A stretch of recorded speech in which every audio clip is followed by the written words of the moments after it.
BedLife. BedLife. It's a stream by BedLife. Gained a bunch of subs in April, lost them in May. But I know those numbers are gonna zoom when I'm on Nerdrotic's channel this June. I said BedLife,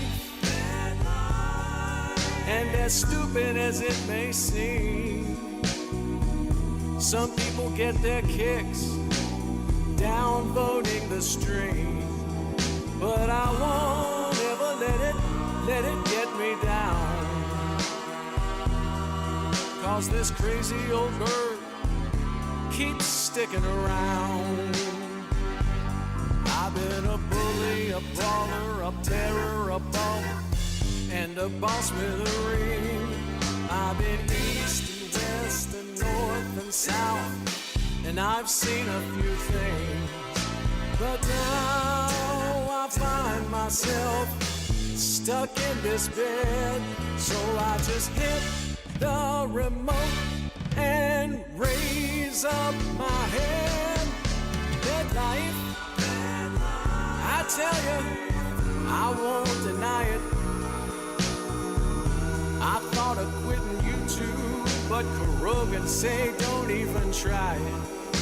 I gotta keep refuting those anti-trekker lies and turd-a-steady turds and the fake orphan cries.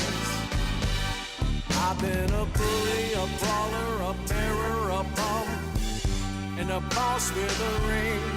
I've been east, west, north, and south, and I've seen a few things, but now I find myself stuck in this bed. So I just hit the remote and raise up my head. BedLife. BedLife. Many times I thought of quitting YouTube, but my Kurogan said don't even try it. But if there's no play button by next July, I'm gonna lay myself down on this old bed and cry.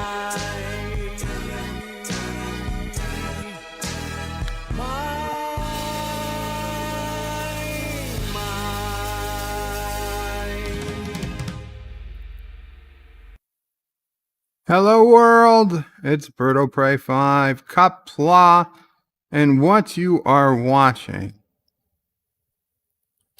is the 5.5 minutes or so that Baby O'Prey, aka NephewOPrey, was on DJ Odyssey's stream, epic 48-hour live stream yesterday with DJ's permission.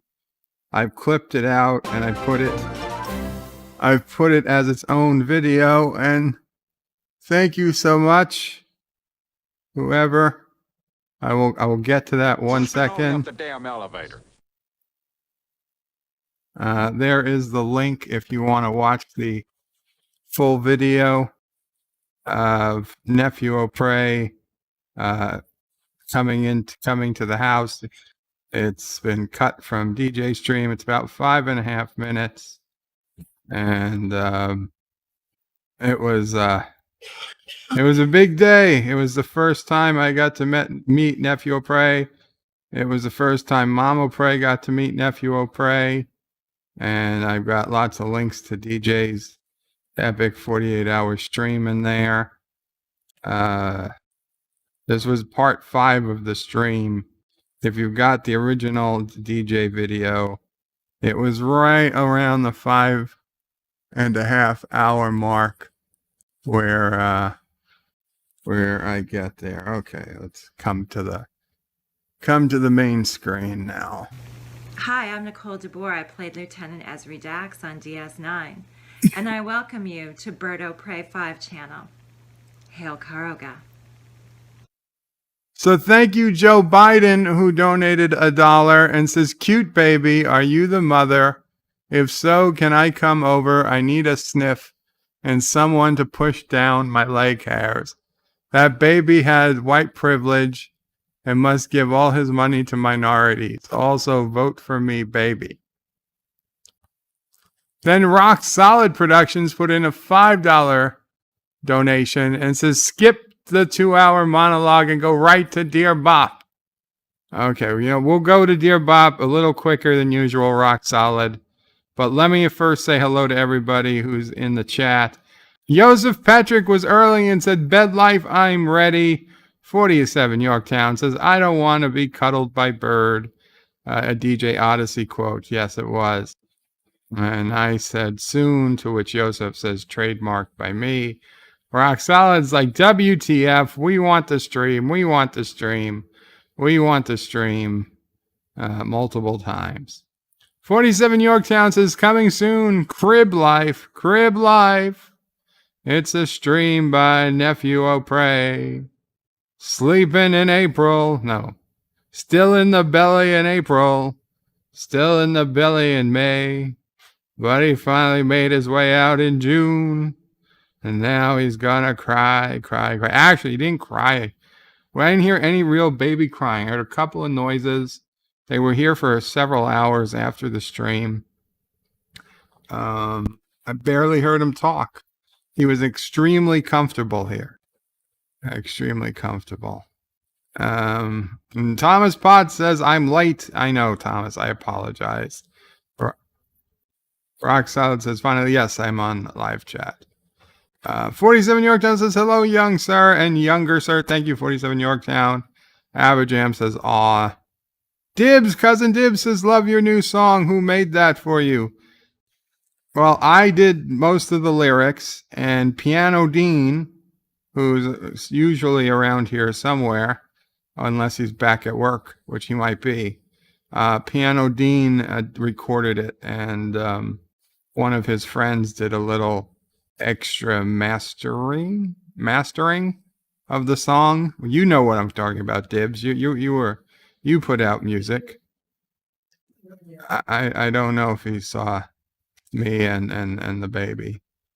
So yeah, it was very nice of him to do that for me. Nathaniel Thorne says, wow, you look so happy. Thank you, Nathaniel. The shame of it was my smile was hidden by the mask, which of course we took off a few minutes later, but I wasn't sure, Sis O'Prey and her friend came in wearing masks, so I wasn't sure I had the mask on, but after a few minutes we realized we were all okay without the masks, so.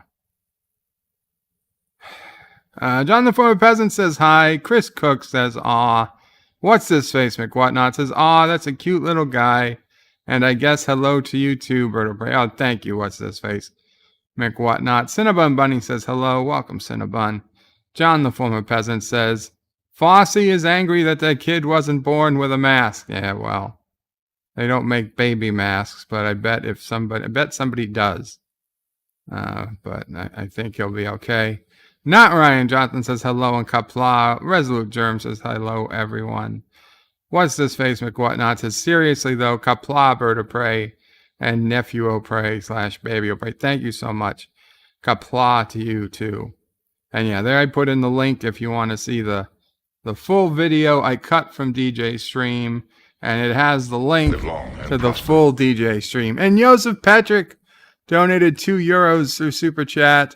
Says, hello, world. It's Joseph Opay, too. Greetings, all. Thank you, Joseph. Rock Solid Productions says, Clone O'Prey. You know what, Rock Solid? You gave me $5. If you want to call him Clone O'Prey, go ahead. John the Former Peasant says, I present to you the future 63rd POTUS, Bird O'Prey 6. Could be. Thomas Bott says, so DJ is not the father, but he gets Mom O'Prey first pictures and first video of the baby. Sure, he's not the father. I listen, Carlo, I don't know what to tell. Thomas, I don't know what to tell you, but follow the dots. Carlo says, hi, I hope you're well as can be. Thank you, Carlo. Actually, I'm NephewOPrey and I are both exhausted today. That's why I don't have the camera on. I just wasn't up to it. So we'll use this beautiful picture Jitsi created again. By the way, for those who haven't checked out DJ Odyssey's Twitter, Jitsi created him a brand new, similar looking, Jitsi created Jitsi. Let's call what is not. It's not similar looking. It's Jitsi. What would you call it? The Jitsi look. A Jitsi original picture for DJ in his style, in the Jitsi style, which looks great. I just really suggest everybody check it out. And Rock Solid donated $2 through Super Chat. Says, Dear Bop, Dear Bop, Dear Bop. I'm sorry, we don't have that many comments, Rock Solid. We'll get there. And Momo donated $1. DJ is not the father. I am. Oh, no. Momo, you're not the I'm sorry. That baby is way too cute for you to have any genetic resemblance to that baby. Sci-Fi Nation says, greetings, BedLife, NephewOPrey, Sassy O'Prey, and fellow nerds. Thank you, Sci-Fi Nation. Hope you're well. What's this face, Miss Whatnot? Says Thomas Potts. Some people just appreciate some more than they appreciate Bert. What's his face? Says Thomas Potts. Some people just appreciate some more than they appreciate Bird. Resolute Germs says, BedLife, seriously though, make sure the state of New York hasn't put NephewOPrey on the voter rolls. If they have, maybe I'll no. He might be. It might be same day registration for voting as you give birth. Now I'm not 100% sure. Happy Dinosaur 8000 says Qapla Day to you, BedLife. Thank you. Happy Dinosaur Qapla to you. Mr. Lundell's groovy movie says Qapla, Mr. Lundell. John the Former Peasant says, I'm afraid the baby will vote for Biden. It's New York State. You see, here's the thing, and what's great about the Electoral College system is that even if the baby does vote for Biden, it really doesn't affect the general election, because whether Biden wins New York by 2 points or 20 points or 200%, which is possible, it's still going to just be for Biden. It really doesn't matter. Rambling Canuck says, hello, BedLife and all. And I know it matters in the popular vote, but I mean, in the end, it doesn't truly matter. LDG says, hey, boss. Welcome, LDG, although I don't pay you, so please don't call me boss. Happy Dinosaur 8000 says, happy day to you. What's this face? McWhatnot. Yosef put in his super chat. Rock Solid says, you know what would make me happy? I know. I see that there's a special message directly from Rock Solid in the Dear Bops. So we will get there quicker than usual. What's this face says, happy day to you, Dinosaur. Happy Dinosaur 8000. John the Former President says, Germ and me share a brain. Happy Dinosaur says, happy day to you, Resolute. And Epic Beard says, NephewOPrey. Epic Beard says, no cam equal AKA Bird is naked again. Well, I'm covered. Let's put it that way. Streamlabs says, Momo just tipped it down. Thank you, Momo. Thomas Potts says, BedLife, you should read through DJ's tweets and replies today. Well, I read some. Marlena says, hello, BedLife in chat. Hello, Marlena Qapla. And Rockstar says, clearly BedLife likes Wesley Crusher more. He went live early and then Dear Bop faster than me. No, I didn't go faster. Like right about now, I'm ready to go to Dear Bop. In fact, if you didn't put in that comment, we would have started Dear Bop because I finished the comments. So it was about the same amount of time. Admiral OF Doom says, hello all, Qapla, Admiral. Qapla. So, I would be remiss to not bring up, for those who who follow, you might not be on Twitter or something. Anti-Tracker posted some sad news last night. Mrs. Anti-Tracker's father has cancer. We don't yet know, at least at the time he wrote it, we don't know what type or how bad. He just said that he's got cancer, and Mrs. Antitrekker is having a pretty rough time. So guys who pray, please pray. Those who wish, please wish. Send your good vibes or whatever it is you send. The Antitrekker family needs your spiritual help today and probably for some time going forward. Antitrekker, as much as him and I, pretend to argue and sometimes really argue, but, all in good fun. Antitrekker's always been there for me, and I want to make sure we're here for him. So please send Antitrekker, especially Mrs. Antitrekker, some love, whether it's on Twitter or on his stream tonight, and let them know that, you're thinking of them and wish Mrs. Antitrekker and her father the best. Okay, thank you. It would mean a lot. I know I have a much smaller channel than he does, but I still feel like we can do something for them. And with that, we will get to some Dear Bops, rock solid. Except first, John the former president says, Bird, I beg to differ. Imagine the sweet misery if Trump wins popular and electoral vote bigly. I understand, John, and I do get that it would screw up the popular vote, but it would still not affect the physical outcome of the election.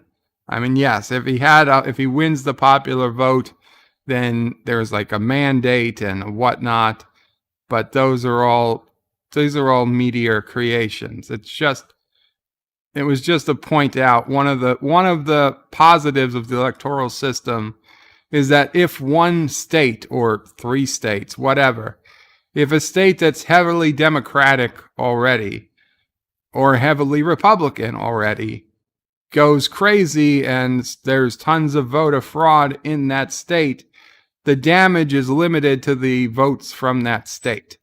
And that is like, no matter how crazy New York or California get, I mean, if California was literally just pulling illegals off the street and making them vote and then releasing them back to their neighborhood, it wouldn't change the outcome of the election because California only has so many votes. And it's just one of the many things that the Electoral College helps, that people often ignore. Joseph says, I will piss off many of you here, guys. I am sorry, but exactly this is the kind of information that convinces me there is no God. Joseph, it's tough. It is tough to be a believer. I'm not sure I am. Sometimes I am. I'm not sure I am all the time. But whatever it is that you believe, if it's a prayer or if it's just good vibes, I'm sure it will be appreciated. Rock solid, I would beg to differ. Resolute says they possibly can affect the vote. Several states have pledged the electoral votes to win a popular vote. Yeah, but Resolute, if you look at the math, it doesn't matter. We'll go through the Electoral College system some other day. For right now, we're going to get to Dear Bops. So if somebody wants to get into the electoral system more, better get in at Dear Bop quicker. Arrival time. Okay. So. It's Dear Bop. Dear Bop. It's an idea by BedLife 5. Lots of form emails in January. I don't know. When did I start Dear Bop?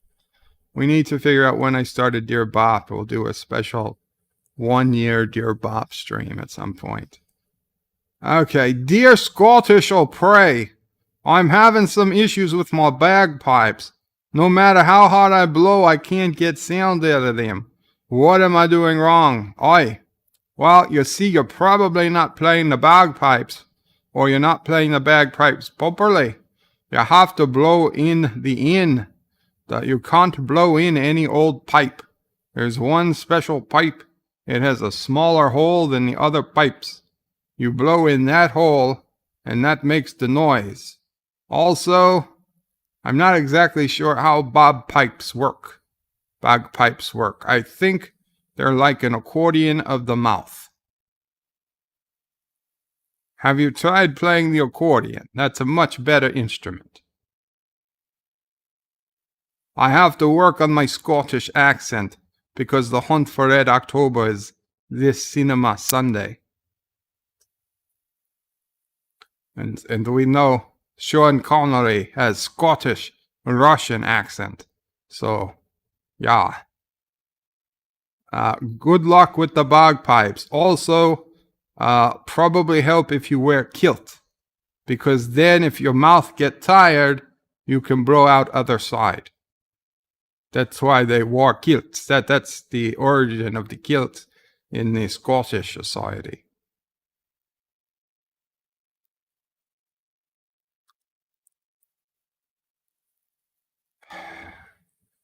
I know. Let's get this window. Blow in the hole. Yes, blow in the hole, Epic. Mike Richards is greetings from Columbus, Ohio, and chat. No notification. Oh, geez. I turned off notification for... Well, we got 28 people here, so some people certainly got notification. Yeah, NephewOPrey got notification. I turned off notification for the NephewOPrey. The NephewOPrey video that I uploaded, put the link out earlier because I didn't think all 2,000 subscribers of mine wanted notification for a 5-minute video of NephewOPrey. I mean, you guys, yes, I'm sure you did, but that's why I gave you the link in the chat earlier. But for the vast majority of subscribers, they want to see Star Trek and Twilight Zone and other similar content. Seeing NephewOPrey probably would not have won me any subscribers, probably would have lost some. So the video is out, and those of you who care, NephewOPrey says it would have doubled my subscribers. Yeah, that's true. Lots of people do love little babies. But anyway, so that I did turn it off for that, but that was only for that single video. I hope it didn't flow over to other videos. Kronos is in the house. Says BedLife, NephewOPrey, all OPrey, and everyone of OPrey. Qapla World, what did I miss? We're just starting Dear Bops, Kronos says. We're starting it a little early. Josh and Rebecca Mamamane, Qapla, as they say, annual crystal skull for bird. Lori Roberts, hello Lori. Qapla, Lori, and okay, for all the new people, here is the link for the NephewOPrey video when he was on DJ stream last night. NephewOPrey's exclusive first YouTube appearance. But let's move on to our second Dear Bop of the night. Yes, NephewOPrey. Glory, almost time.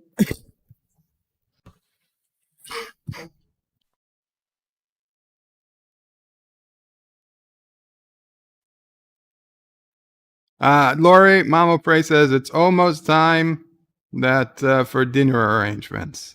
We're almost in phase 3, so we will contact you at some point and find out a day that's good with you. Kronos says, "Oh, good, BedLife, I need food so I can listen. Please speak up." I'm pretty sure I'm coming through pretty loud already. John the former president says you make bagpipes by feeding lots of haggis to octopi. Ah, is that how it works? Okay. Dear Bob, I am in some credit card debt. I have 3 credit cards I'm trying to pay off, a Citibank, a Discover, and a Bank of America Visa. All 3 balances right now are around $12,000. Is that $12,000 each or $12,000 total? I guess $12,000 each. The Citibank and Discover cards have both agreed to work with me. Citibank agreed to completely stop charging me any interest and is letting me make payments every month until it's paid off. The Discover card agreed to lower the interest to 0.99%, so it's almost nothing and letting me just make monthly payments until it's paid off. Bank of America, however, will not work with me. They basically said it's just too bad. We are now going to charge you as much interest as we ever were, and good luck. How can I play hardball and get them to make a similar deal? Should I threaten bankruptcy? Signed, The Spectre. Ooh, just signing it, The Spectre. Sounds like a fairly serious. I would think twice before saying no to The Spectre. However, I'll be honest, I don't think you really can play hardball. It sounds like you're getting a pretty sweet deal already. I mean, if you can basically make whatever minimum payments you're making with Citibank and Discover, and then just use that saved money to make the payment to whatever extra you can to, which is it? And Bank of America. By the way, I hate Bank of America. Bank of America is one of my least favorite banks, and I'll tell you why in a minute. But yeah, I mean, I do not like Bank of America. Chase is my favorite bank. It's not cheap, but it's where my boss kept all his money, and we had many dealings with Chase, and they were always helpful, both for him and for me. Now, I don't want to, but Chase is not all my accounts are Chase, because they are an expensive bank, relatively speaking. You have high minimums to get 0 fees, but they're my bank of choice. Bank of America would probably be at the bottom. That said, if you want the least effect to your credit rating, and I'm sure having your credit rating can't be great at this point, but if you don't want it worse, I would just grin and bear it. I would pay back Citibank and Discover as slowly as you can, put whatever extra money you could to Bank of America, and just get that paid off as quick as possible.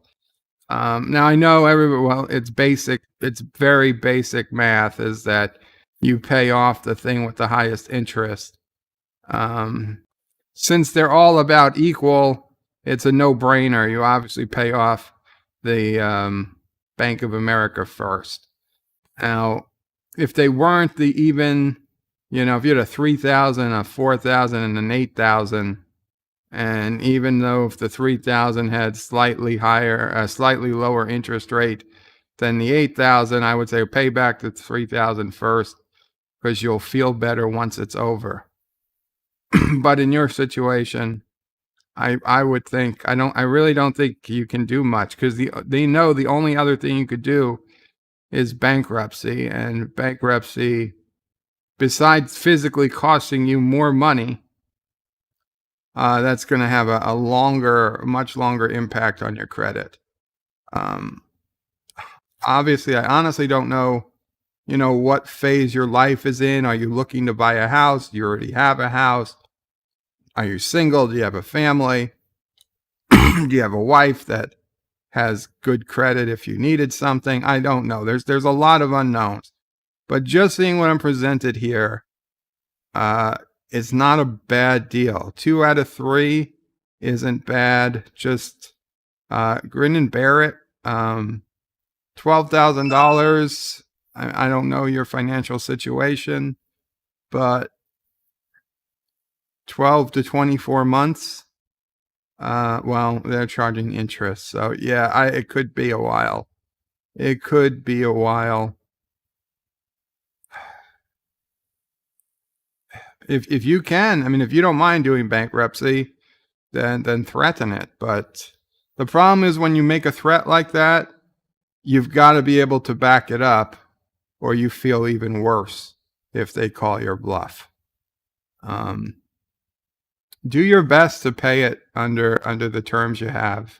That would be my best advice.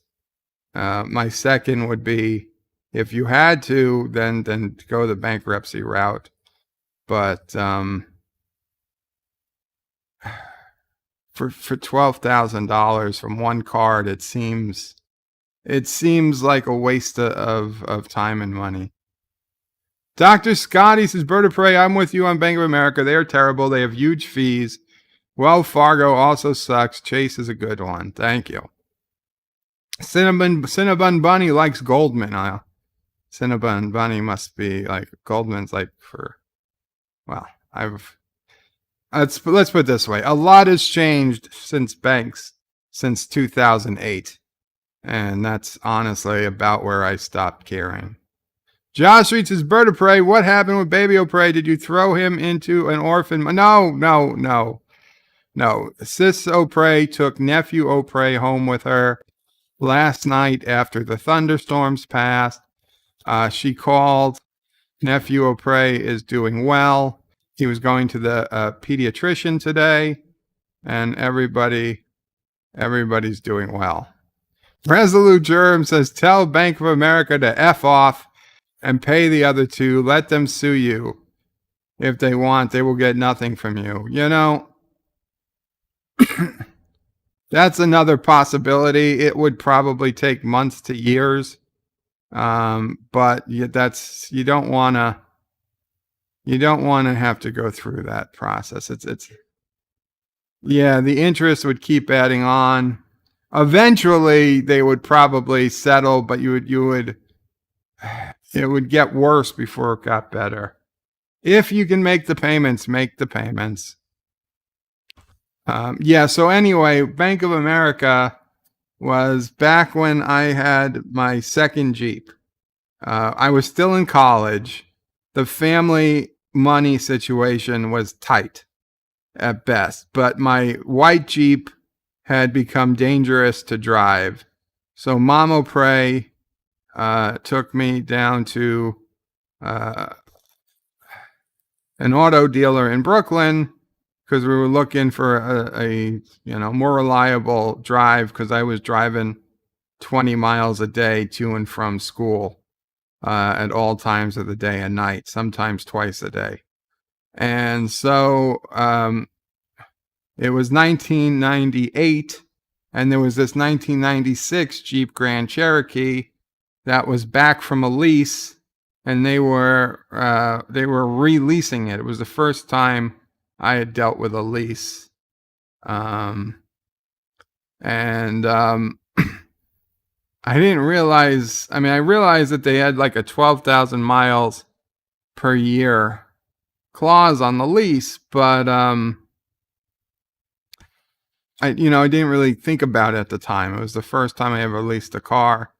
And Mom O'Prey was technically paying, the parents, Mom O'Prey and Dad O'Prey were paying for it, not really me at the time yet.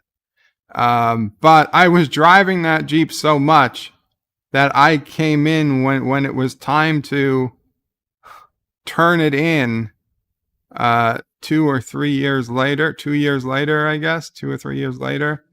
I was 42,000 miles over the mileage limit. And it was something like 5 cents a mile or something, 10 cents a mile. I don't know. But there was some absurd amount of charge for being over in mileage. So much so that it just paid money to buy the Jeep outright after the lease was up rather than turn it in and pay that, because I'd be paying literally as much as I would for another car to pay in this mileage fee. So we purchased it, but it was Bank of America who owned the lease at that point. And from what I could read on the internet, many banks, even though there was a purchase price made in advance when we leased it, that purchase price was a fairly high price. And at the time, many banks were revised. If you offered to purchase a vehicle, they would negotiate it with you, because since it's coming off your lease, even though the purchase price at the end of the lease might have been, $12,000, if you could show that the blue book value or the going rate of that car in your area was like 7,000, they would work with you. Maybe they'd charge you 7 or 8,000 instead of the 12,000, because they win, you win, everybody would win. It's a win-win-win situation. They don't want a car they can't resell or would just get a few cents for on the dollar. If they put it up to auction, you get to keep the car. Everybody's happy and everybody gets paid. Bank of America couldn't give two shits. They're like, nope, they're not interested in any type of dealing, even though the Jeep price was thousands of dollars below what it was, what was set when we leased it. They're just like, no, you can turn it in or you can. Now, they weren't even getting the money. If I turned it in, I don't think they got that money for being over mileage. Maybe they did, but they knew they had me and they wouldn't work with me even a single bit.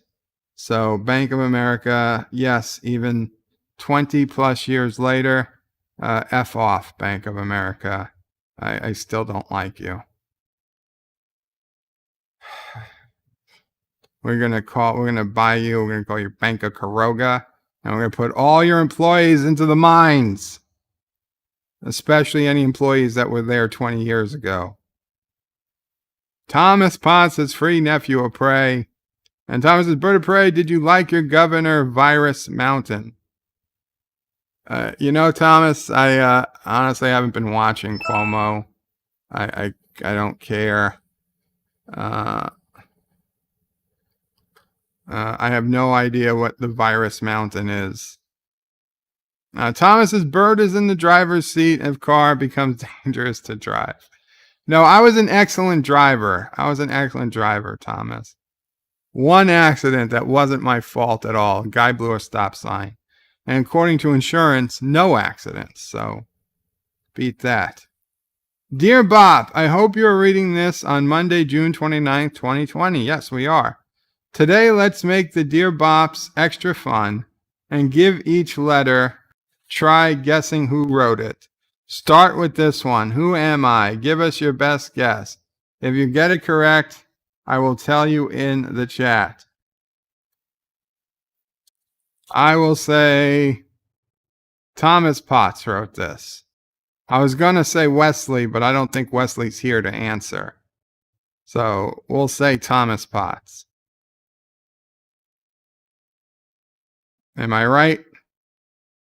Sci-Fi Nations is off to the mines with Bank of America. Hail, Caroga. Awoo! Well, you can either go to the mines or you can go to the dog food factory. And I don't mean work in the factory. Mr. Lundell says auto leases screwed so many people back in the day. Nobody stopped to think leasing can't be that good of a deal in the first place. Absolutely. But when I did the second lease, which was from my Infiniti QX56, which was after my third Jeep, and I kind of stepped up in the world because I was making the big bucks, and I needed I wanted a fancy, big, mostly big. I wanted a truck that was so big that when I got into it, I felt like a normal person getting into a normal car. And that was the 2008 Infiniti QX56. This thing was huge. It was beautiful. It was leather. It had the chrome rims. It was a sexy beast. And it wasn't a Jeep, but it was 4-wheel drive. And I still had my black Jeep In fact, the Jeep that we bought, that's going back to my story, we still had that Jeep if I needed the Jeep. But I had the QX56, and it was great. I leased it. I prepaid because I knew I was going to be driving so much because I was like the designated driver whenever we go on road trips. And once we got this truck, I figured me and my friends, we'd be going on even more road trips. You know, trips down to Atlantic City, trips up to the Connecticut casinos, trips up to the Adirondacks. So I didn't know where I'd go. Maybe drive to Florida because this truck was a pleasure to drive. It had heated seats. It had entertainment systems. You could play Pac-Man while people were driving. It was freaking awesome. It was a driver. It was a great long drive truck. It had so much room that even with the driver's seat fully back, I could sit in the back seat at 6'4" and still have plenty of room in the back seat. That's what I want. Plus, there was a third row of seats. If you didn't have luggage, you could seat 7 people in that truck. So I was like, oh shit, I'm going to go way over in mileage. So I paid up front to have double the mileage of a normal lease. And then about a year after I got the truck, I got sick and I was in a coma and the truck didn't get used. And the parents, my family was paying the lease, the very expensive lease for that truck for, I don't know, another year and a half, 2 years after I got out of the hospital. And it wasn't until that the truck was due to be returned, and I looked at I got the lease. I had NephewOPrey get the lease paperwork out of my filing cabinet to look at it, to look at the fine print to see how I go about returning the truck. Did I see in the fine print that if I had became disabled during the lease, I could have terminated the lease early? It would have saved us thousands of dollars. The truck was literally sitting in my driveway, not moving for months at a time. We were paying almost $1,000 a month on the thing. Yeah, almost $1,000 a month for a truck no one was using and I couldn't use. NephewOPrey used it a little bit, yeah, but there. I mean, Dad's truck was still drivable at the time, Yeah. Not that you needed it. No. Right. I was saying, we could have saved thousands of dollars had any of us looked and thought that, hey, if you become disabled, that sometimes this stuff is written into leases. But because they did not fit. Right. Well, that's the other thing.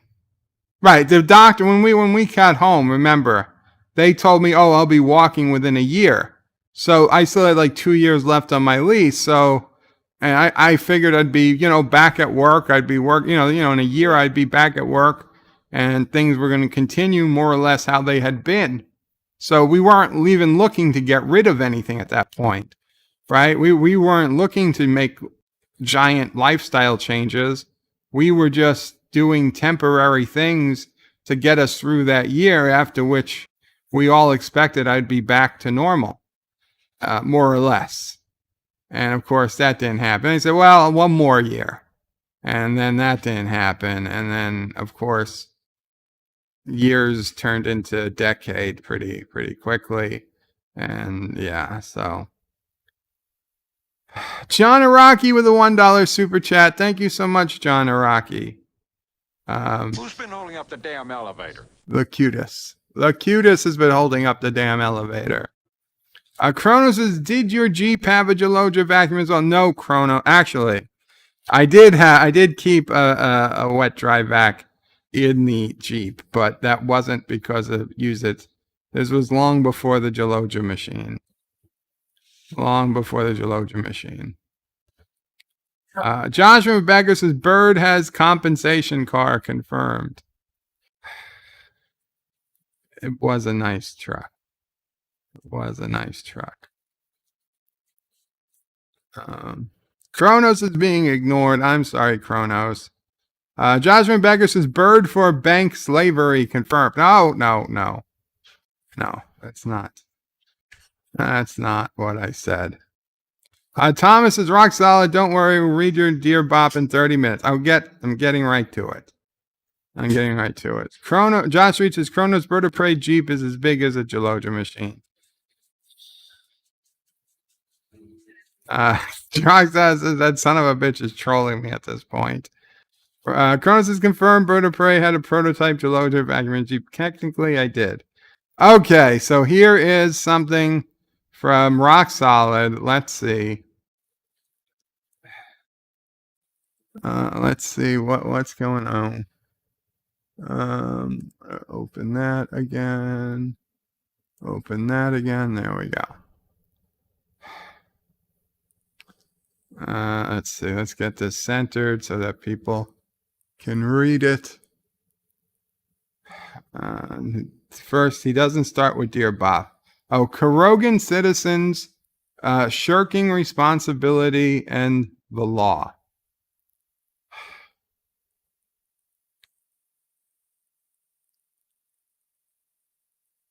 Josh reaches Bird of Prey as where is it in that sentence? I don't understand the question. While I don't condone your oppressive and sadistic rule, I thought it would be important to share that one of your loudest supporters is mocking you behind your back. Actually, right out in public.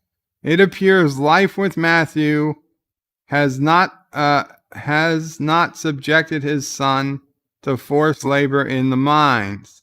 Instead, he gives him pirated video games, illegally obtained and distributed, and proceeds to lie to him about the true nature of the device he is enjoying. Karogan children should not have video games. They need to be working in the mines. If the Meister Burger can keep toys out of the hands of children in Somber Town, you should be able to get your forced labor actually perform their labor. The evidence is attached. Do with it as you wish. All the best, Gary Katzer, youtube.com/rocksolidproductions. And we have an image. And for those who can't, let's see. That's too big. Okay. For those who can't see, it says, Life with Matthew. For his birthday, my sister-in-law gave my son a Game Boy 401 device that is clearly an NES emulator. He loves to go around telling people it's a Nintendo Switch. I haven't had the heart to tell him. To which Rock Solid wrote, I'll do it. I love ruining children's dreams like that. By the way, you're a Karogan sympathizer. Why is that kid not in the mines? At Bird of Prey 5 will have swift vengeance for such blatant breaking of the rules. Live with Matthew, says the Rock Solid. Well, one of the rules is that rules can be broken without it being considered as breaking the rule by those with authority to do so. And Rock Solid says, let's see how the Karogan dictator, Bird of Prey 5, feels about that. Well, you see, Rock Solid, I can tell you were so excited to tattletale on Life with Matthew. But here's the thing. Only orphans go to the mines. If it's Life with Matthew's son, by definition, he's not an orphan.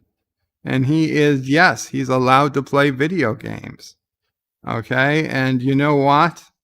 I, as God Emperor of Karoga, do hereby declare that the 401 Game Boy emulator device will now officially be called the Nintendo Switch.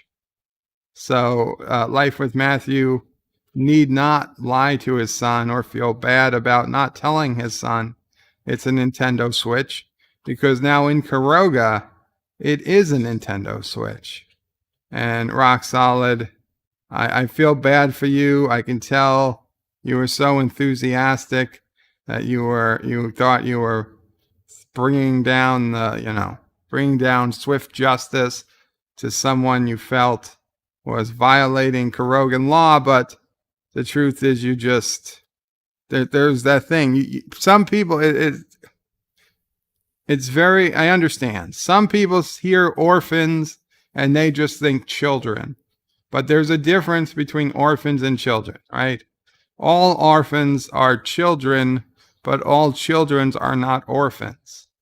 And so that's your problem. Your Venn diagram of orphans to children, it's off a bit. But thank you, I guess. Although, to be honest, Kuroga doesn't look good on Tattletales either. So, but thank you, I suppose, for bringing this to my attention. But nothing, no rules were broken. Kronos is Bird of Prey 5. That 10-year-old spam doesn't age very well. You need to try some. Have you checked it, Kronos? John Araki says the Jeep company should pay reparations for all the non-owners that could not bask in their glory. Thomas is laughing at Rock Solid. Kronos says pirated games, yar. Mind Blown Watcher says Somber Town. Haven't heard that in a while. I don't know what Somber Town refers to. John Araki says brand abortion equals forced labor. Oh, banned abortion. I don't know. Banned abortion? Kronos is Bird of Prey. Please tell Mama Prey I'm sorry I missed her live show on DJ's 48-hour stream. We were looking for you, Kronos. We were looking. Yeah. Resolute Germ says, wow, Rockstar Productions is a Karen, confirmed. I was gonna say he was a Karen, but then I was like, I don't know if I'd go that far. Epic Beard says, here's the thing, is Bert. Yeah, I'm using it a lot now because people pointed it out. Miss Lundell says, someone tell Rock Solid snitches get stitches. Sci-Fi Nature says, Rock Solid is a snitch. Send him to the mines. Yeah, snitches might go to the mines with the orphans, but different mines. Because even the orphans don't want to work alongside the snitches. Thomas Potts says, Bird of Prey are adults who parents are dead orphans. No, not technically, Thomas. If you're only an orphan up to the age of 18. Or less than 18. Roxout says, what horseshit, Bird of Prey? You're becoming more Turtistani every day. You even keep using here's the thing. Wow. Oh, he's angry. He's angry. I can feel your anger. Rock Solid. See, you were the one who wanted us to do the Dear Bops quickly. Flood advisory. Uh-oh. I guess we're going to be getting rain soon. Kronos says, Bird of Prey, how can I possibly check the 10-year-old spam that you have? I thought you maybe had your own spam. Mr. Londells is Somber Town is from Santa Claus is Coming to Town. Gotcha. Thomas is Bird of Prey somewhere. Some town is from one of those old Christmas movies. Kronos says, I regretted not seeing it live. I figured you would, Kronos. I even messaged you on Discord, but I could tell you weren't on. Rock Solid says, Bird of Prey, Somber Town, Santa Claus Coming to Town with Fred Astaire. Carlo says, Sunday. Will Bird of Prey finally have the spam? Mama Prey save for him. Or will it get older? Yes, Thomas, next. I can see. Yes. Okay.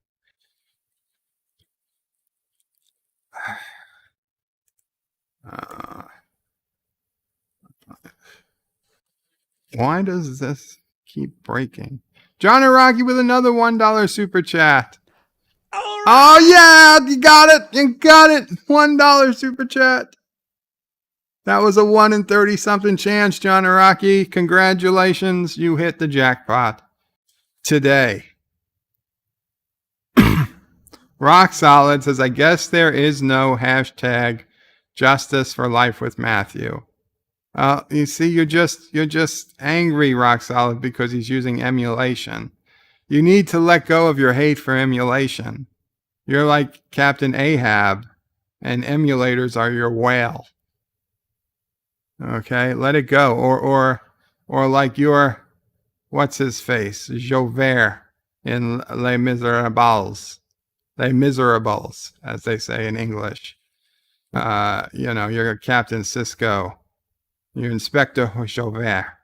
And emulators are your Eddington. Dear Bop, regardless if you support Kurdistani or Karogan dictators, can we all come together, raise our glass of Warnog, blood wine, or root beer, and salute DJ Odyssey? What he did over the weekend with his 48-hour stream is nothing short of amazing. Beyond his resiliency to go 48 hours, something I'll never do, he also had the first exclusive interview on screen with NephewOPrey, Little Charlie, aka CloneOPrey 6. DJ, you are a stud, and I want to be a little more like you when I grow up. Take a bow, it's well deserved. RXP. P.S. We need him to get to 1K before the end of July so we can get another 48 hours. Do it now. Yes, for those who weren't here over the weekend, but I think everybody was, DJ Odyssey did an epic 48-hour live stream starting Friday night at 8 p.m. Eastern, going through Sunday night at 8 p.m. Eastern. The vast majority of it is up and watchable on YouTube since he started a new stream every few hours. However, there was one unfortunate loss for part 4, which was a particularly long and particularly fun part. YouTube struck him down with a terms of service violation warning and refused to give him back that video. So he only was able to save 4 hours of video from StreamYard to put it up. So about 8 hours of the 48-hour stream is missing, but the vast majority is there. DJ had 30, 40, 50 people at times in his streams. He was averaging 30 people even at 6 in the morning. Okay, he had incredible, every one of his videos has more likes and dozens, hundreds of more views than my usual live streams. So well done, DJ Odyssey. DJ is a massive force in the live streaming community. And everybody here, if you're not subbed to DJ Odyssey, you are truly, truly missing out on one of the great YouTubers in his early years, because there will be a day DJ's got 5,000, 10,000, 100,000 subscribers, and you can say, I was there. I was there when DJ did his 48-hour stream. I was there when DJ had less than 500 subs. I was there when DJ had NephewOPrey on for her first interview before she makes it to her 1 million subscribers. You could be there to say those things. You have to subscribe now. Rock Solid says, Bird of Prey, it's viewable. I don't know if it's call it watchable. Wow, Rock Solid. Wow. DJ stream. DJ stream. You're the one who started that. That was your dear Bop.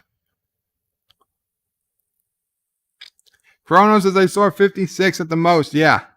56 was the highest I had seen too. I'm not saying that was the highest. It was just the highest I noticed.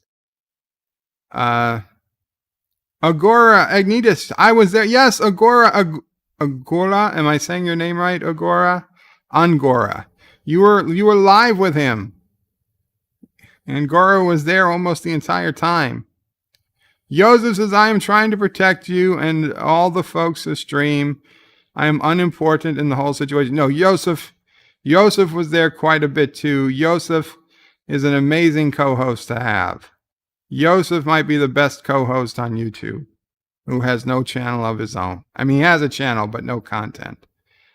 Resolute Germs is Bird of Prey. Seriously, get Mama Prey making content. She'll be at 1 million by Christmas. We gotta get her to make content. I skipped one, but we'll go back. Dear Bop, why do you think it's acceptable for you to stream early one day and late today? Consistency, have you heard of it? Say what one more time? English, do you speak it? There are too many MFing snakes on this MFing stream. Whew, sorry about that. Someone switched out my regular Coke for one of their energy drinks, and I'm taking Sudafed too. But can you please give a 24-hour warning for early streams so suckers like me can continue to watch and support you and what you're doing? Think of the children, not Thomas Piss. I'm sorry, Thomas Piss, but I can't give you more warning because when I go on at 4, 5, or 6 p.m. Eastern, I don't know what time that's going to be ahead of time. Like today, I had all intentions of going on at 4 p.m., but when 4 p.m. came, I was asleep, and I didn't wake up till about 4:10. I didn't really figure out what the hell was going on till about 4:15, and then it wasn't until about 10 after 5 that I actually managed to get live. So, you know, I literally don't plan that far ahead. That's why I put my start time at usually 5 p.m. Eastern plus or minus an hour. Now, some streams like Cinema Saturday, I do put a set time, like 2 p.m. or whatever.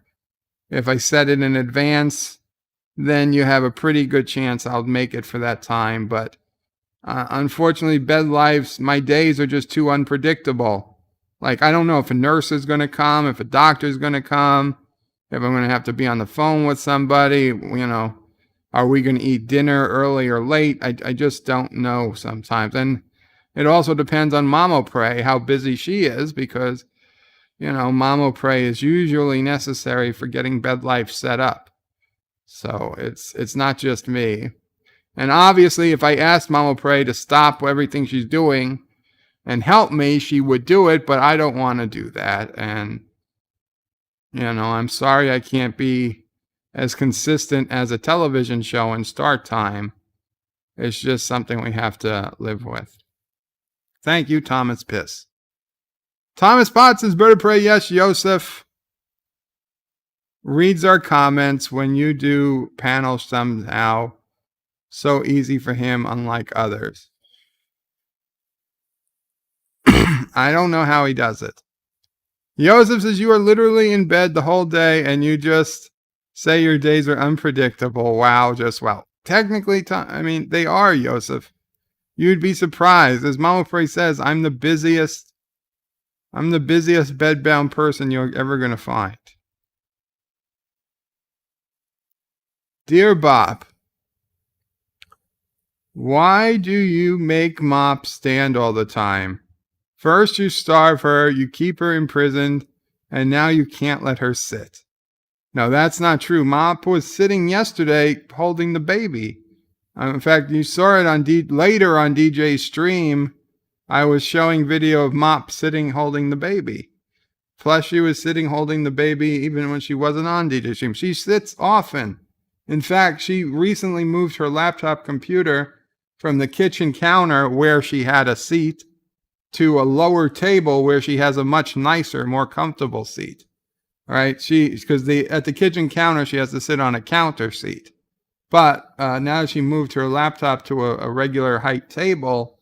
She can sit on a big, comfy office chair that I had got that has a built-in back massager.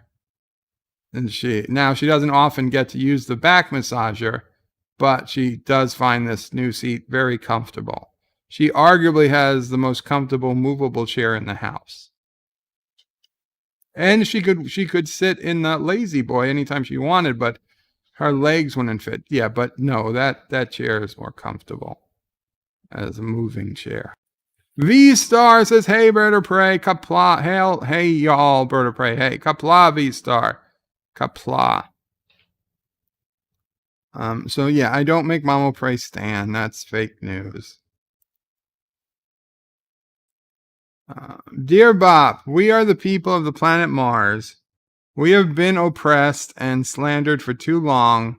We invaded you once, 80 years ago, and you shaved monkeys are still holding it against us. When we landed in New Jersey, you guys didn't like New Jersey anyway. At least we would have made it smell better, and we would have gotten rid of Snooki and all those little Jersey Shore idiots too. Hear us now, you animals. Green lives matter.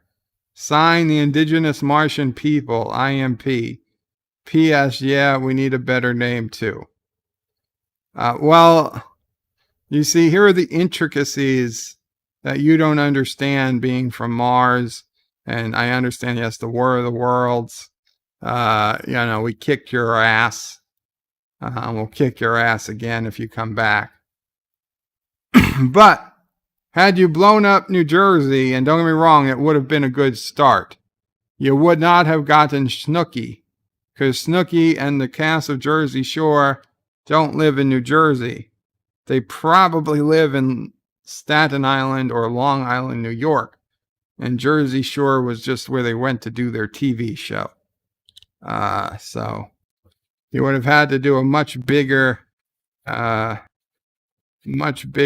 explosion to get rid of them. And unfortunately, that would have affected me too. So I would not have been able to allow you to do that. Thomas's Bird of Prey, those Martians attacked twice. I don't care how many times they attacked. They didn't get their jobs done. Josh Street wants to know, when is Snooki? I'm waiting for Snooki to run for office. She's probably going to be running for, I don't know, president soon. Dear Bob, what is the best way to tell Thomas Potts to get off YouTube? No one likes him. This is not true, and I am certain that was written by Thomas himself, because no one actually feels that way about Thomas Piss or Thomas Potts. Thomas, I don't know what happened recently, but I saw yesterday you were seemingly quite depressed, more so than most YouTubers. So I hope everything's okay. Listen, I know working for Turtistan, I know it's not easy. I know it's not good. I know it's tough. You don't get properly recognized for your contributions. So if you ever want to come to Kuroga, we'll leave the light on for you, to quote a popular hotel chain.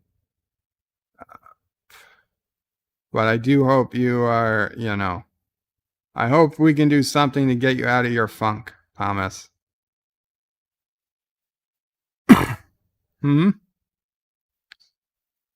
I did. I told him he can join Kuroga. Yeah, come to Kuroga. I told him we'll leave the light on for him, like the popular hotel chain. Sci-Fi Guy says, Bird of Prey, is there a way to send mass notifications to us by way of text messages to our cell phones? Thank you. I mean, I suppose if I asked everyone to send me their phone number, I could probably create a group message before I went live, but I really don't want the responsibility of having everybody's cell phone number. Sci-Fi Guy, if you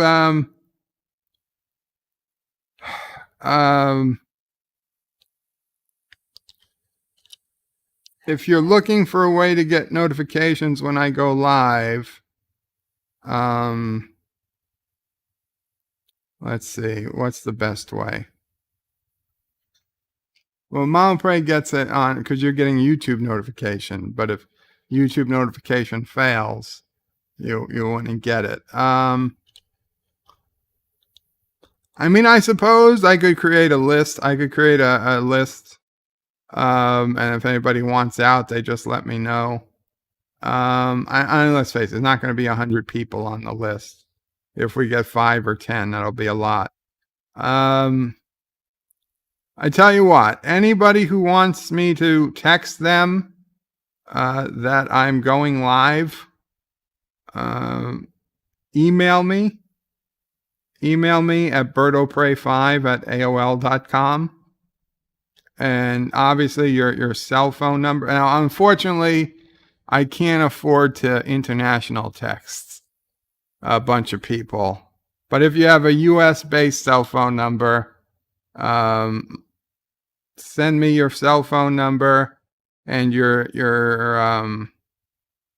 YouTube username, and I will do my best to message people either right before I'm going to go live or just as I go live with the link to the stream. I'll just do it manually. I'll get a list set up and I'll do it manually. If it gets big, I'll try to find a way to automate it. But I don't think it's going to get big enough that I have to really worry about automating it. But thank you, Sci-Fi Guy. Chrono says, I'm a YouTuber, BertOPrey. I'm depressed already. Well, yeah, you are a YouTuber. Whether you actually go on YouTube or not, whether you do content for YouTube or not, you're a YouTuber. Because you're in the audience. Thomas is BertOPrey. I'm in trauma. Looking at all the photos of I assume he means tortured civilians in Karoga. I highly doubt that. And if you are looking at that, that's just fake news anti-tracker is giving you to make you feel bad. Chris Perzer says, Qapla, Josh, Rebecca, Mamani. Indeed, that counts, but you never have enough. Joseph Patrick says a WhatsApp group message. I don't have WhatsApp. I guess I could. Yeah, Joseph, my phone number is +421. But I guess does WhatsApp do it? I mean, I don't know how many people actually use WhatsApp. I know I don't. I could use it if everybody uses WhatsApp, I'd install it and we could use it. But I personally haven't used it before. Sci-Fi says, BertOPrey, the certified nerds list should send push notifications. It should, and it generally does, but the certified nerds list can take up to 10 minutes, sometimes a little longer after I already start. So guys, if you're not using the certified nerd list on antitracker.com to get notifications, you should definitely try that first. Because you should get notifications from that. If YouTube forgets to send the notifications, the certified nerd list is a decent backup. Kronos is BertOPrey. Oh no, if you want out of Karoga, you know what that means. And Joshua Becker is lolling at AOL. Listen, Josh, I've had that email address for 30-something years. I'm not giving it up.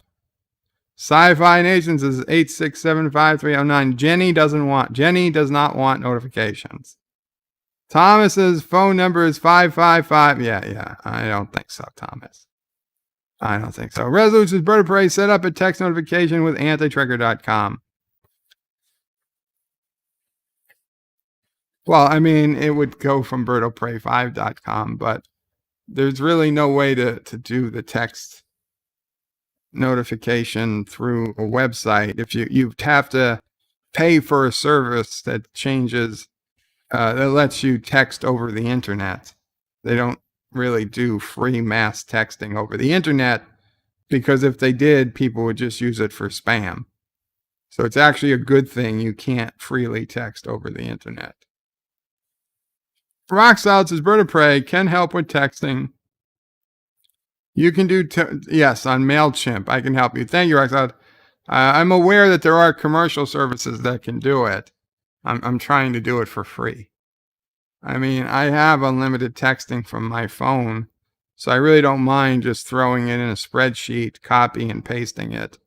Because I can also text from my computer because I have the Google Messages app set up to copy to my computer. So I can text from my computer, and I have unlimited texting, so sending 10 or 15 text messages at once. Well, see, the thing is, it would probably become a group message, and that would, nobody wants a group message.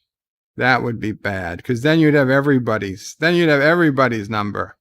I'll have to look into it. But if you send me your number, I will see what I can do. Kronos is not creating anything but being a troll. That's fine. Kronos says, we got one. We got one. Is that from Ghostbusters? Thomas says, Bird of Prey, I have to go to work. Have fun, everyone. Take care, Thomas. Sci-Fi Nation says, Bird of Prey, you can mass text over the internet. It's called Twitter group chat. Yeah, but not everybody has Twitter. Not everybody has Discord. Not everybody has WhatsApp. That's the problem, okay? Almost everybody here has a cell phone, right? Only LDG, who, whether he's here or not today, doesn't have a cell phone for reasons I still don't understand. But almost everyone else has a cell phone. Who are you going to call? Ghostbusters, 555-2368. Kronos is wow. Yes, I caught the reference. We'll figure something out. I'm just saying, if you want to send a text message now before I figured it out, you can email me at my AOL address. Shit, everything went away. Come back. I know. I don't know if you guys can see it, but all my screen's minimized because I accidentally clicked on something. There we go. Come back. You come back. And you come back. Okay. Dear Bop. Joe. Dear Bop, jut up. Wait, there's no words here. This is just somebody randomly typing on the keyboard. Deleted. Son of a bitch. There's a hell of a lot more Dear Bops.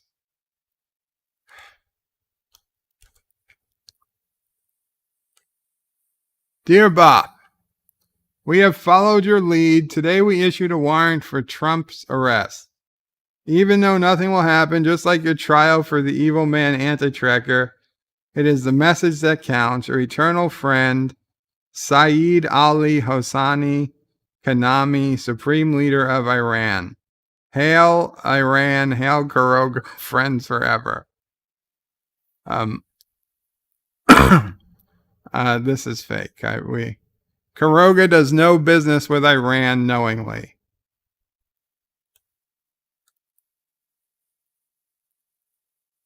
And we will have anti-tracker.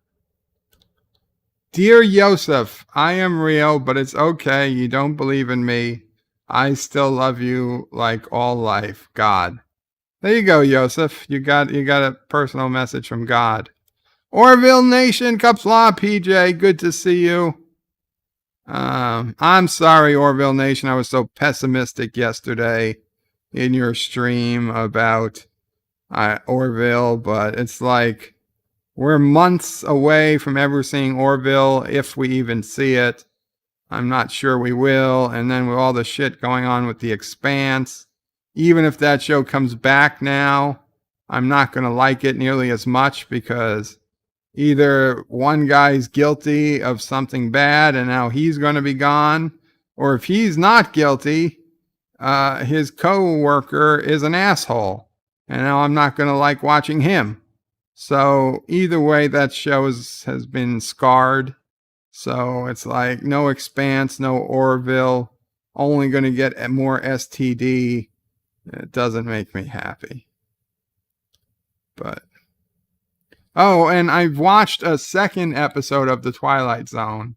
I haven't done the review yet because I wanted to see just how woke this season was before I started reviewing the first episode. And again, the second episode is a serious improvement on the first. Okay, it's not a good episode, but it's an improvement.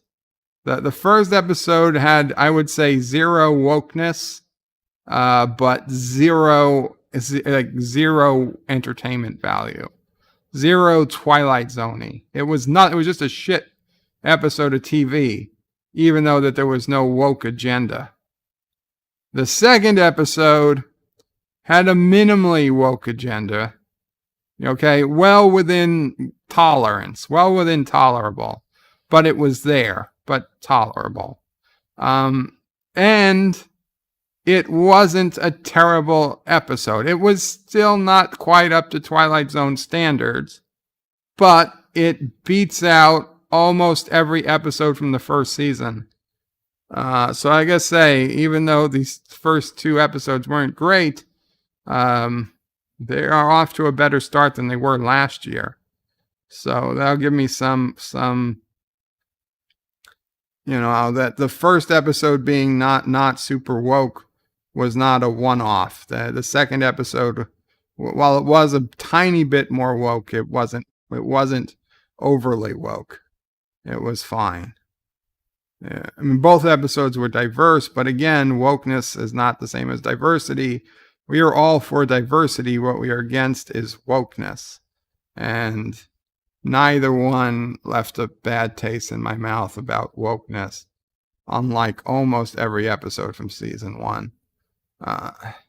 Which kind of makes it all the more confusing as to why they dropped season 2 with no real publicity, no fanfare, and all at the same time. Maybe because they weren't woke, they didn't like them.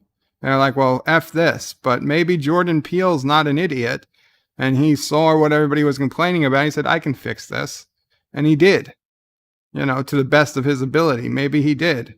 I'm actually kind of looking forward to the next 8 episodes just to see if it really does get better. Which it might, which it's perfectly capable of doing. I mean, Jordan Peele is not a terrible person, not a terrible writer or creative person. He has the ability to make good stuff.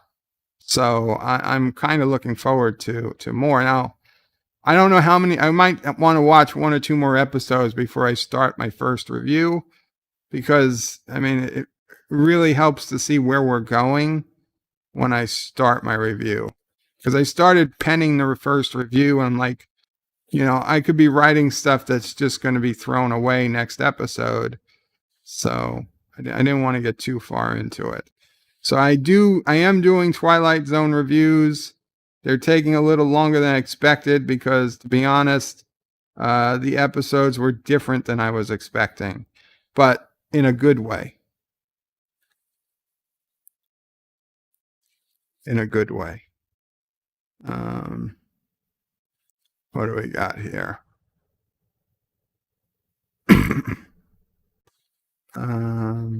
Chris Perzer says, Bird of Prey, although it felt like Wes threw cars under the bus, Cass under the bus, we all need to wait for everything to settle. Perhaps he's just a tool. Yeah, well, see, if he's a tool, I still don't like it.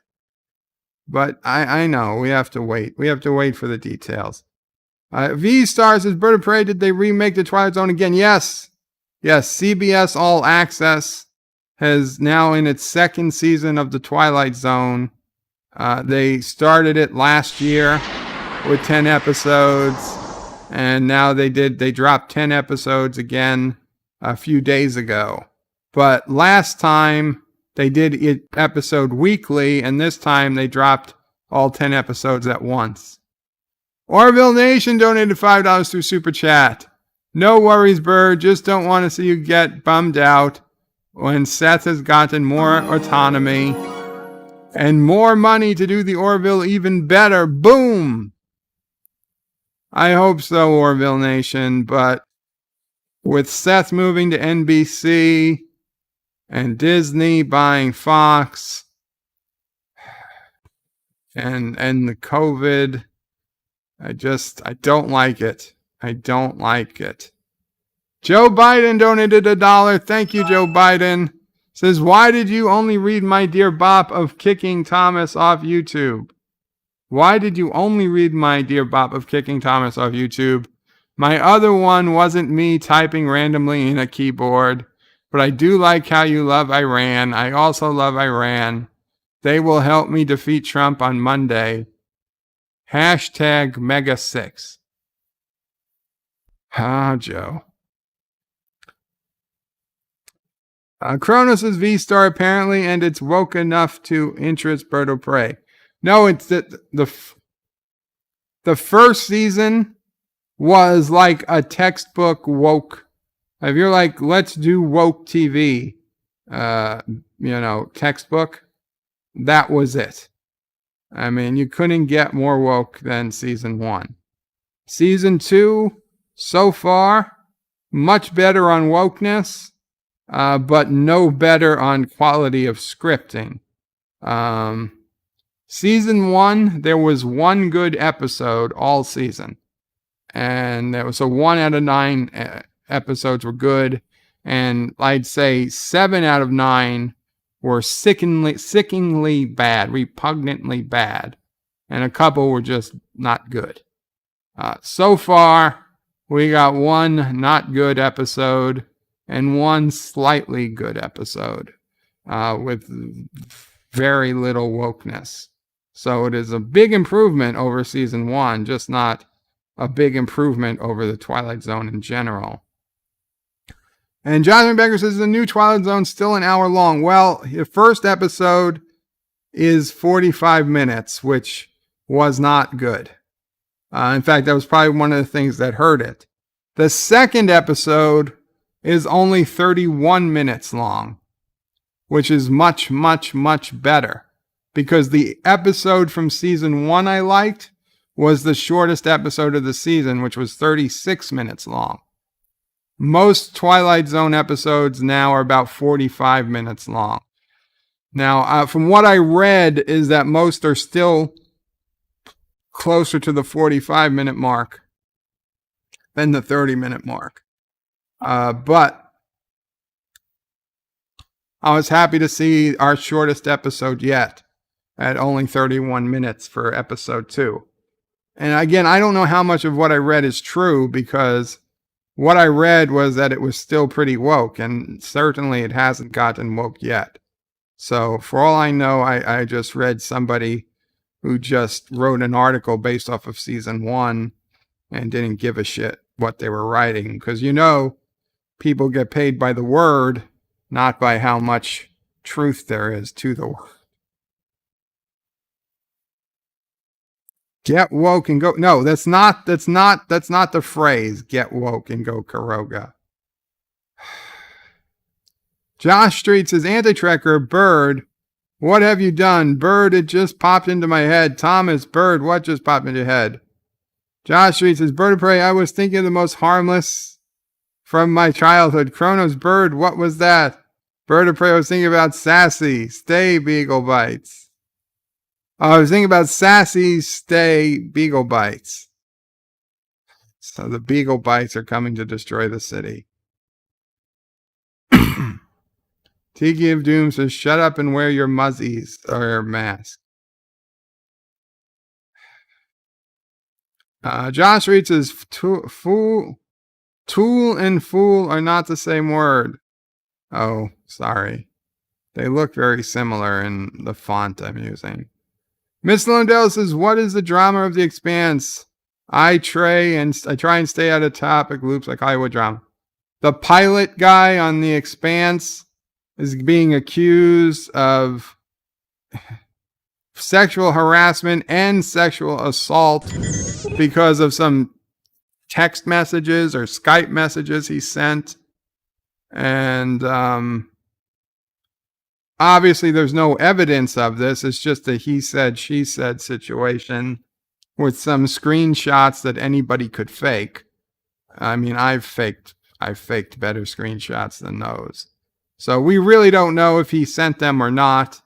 Even if he did send them, I don't know how you can get sexual assault out of a text message, but it doesn't seem right. But he's denying it, and someone on the one of the other actors sold him, threw him under the bus right away without waiting to see if any of this was legit. So now, whether it turns out he was right or he was wrong, I'm already angry because somebody's wrong. Let's put it that way. Captain Track says, Qapla, Qapla, Captain Track. Chrono says, I don't speak Wokanese. And Orville Nation donated another $2 super chat. Says, bird is the word, Peter Griffin. Bird is the word. Bird. Oh, right. No, that's George of the Jungle. I don't know. Bird is the word. My friend Adam can do bird is the word. Chrono says, wow, it sounds like I just don't care about CBS much, Chrono says. Chrono says, Bird of Prey, are you using the word woke just as much as Anti-Tracker says it? Here's the thing. I was trying to find another word for woke, but it's really the best way to describe it.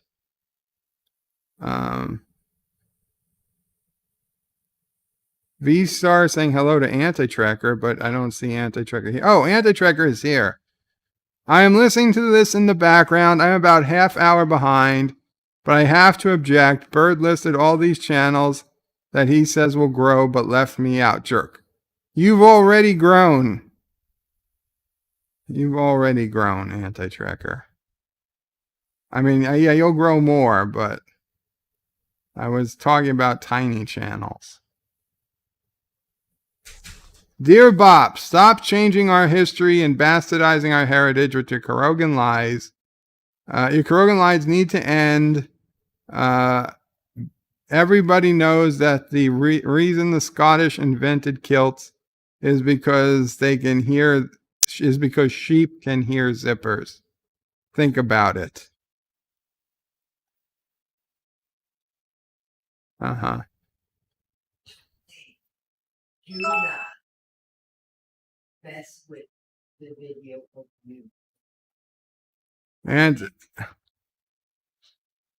Anti-Tracker NephewOPrey is asking as a personal favor that you do not mess with the video of me and Charlie baby. He's asking that to you as a personal favor. The baby is off limits in video editing. Thank you. She would appreciate it. Okay, but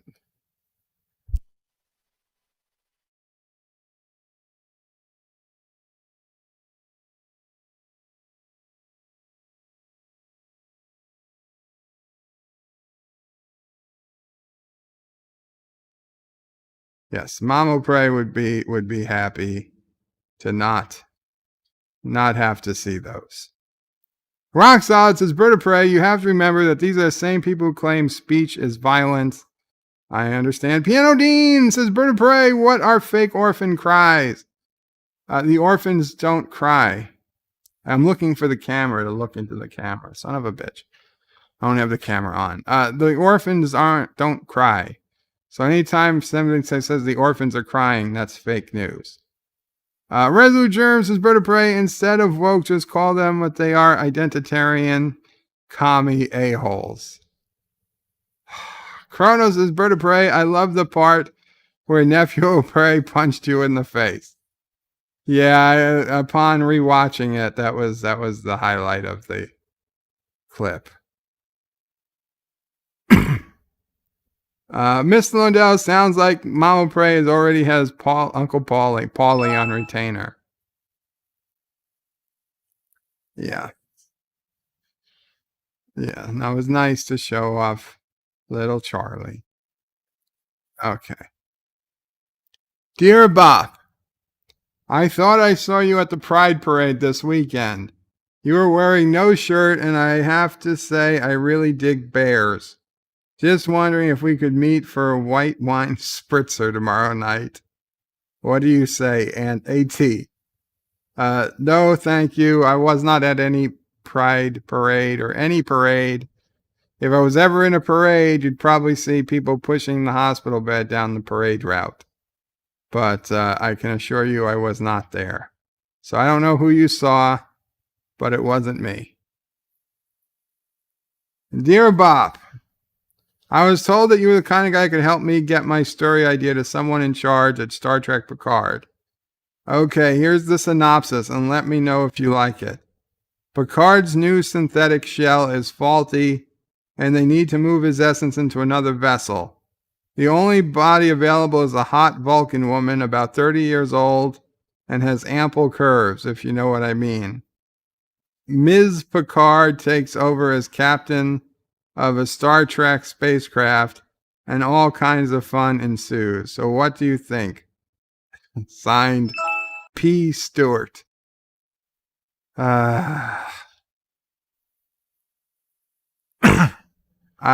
think P. Stewart, if you want that to happen, you should probably let them know yourself.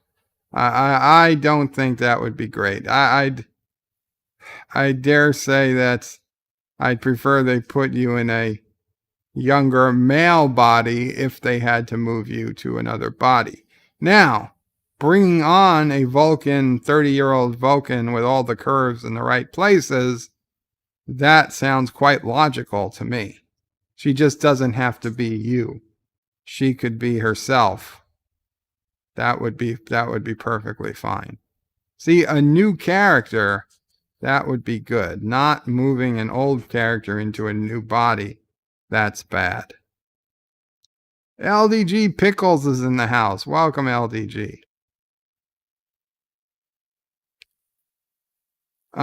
Someone save me from the big bald man. Someone, NephewOPrey. No. NephewOPrey's eyes were closed. He doesn't even know I'm bald. By the way, I got my hair buzzed again today. I'm actually the hair's looking very good today. It's a shame I didn't put the camera on.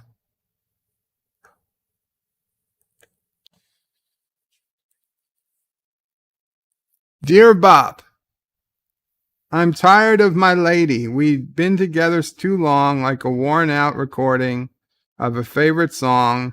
So while she lay there sleeping, I read the paper in bed, and in the personal columns there was this letter I read.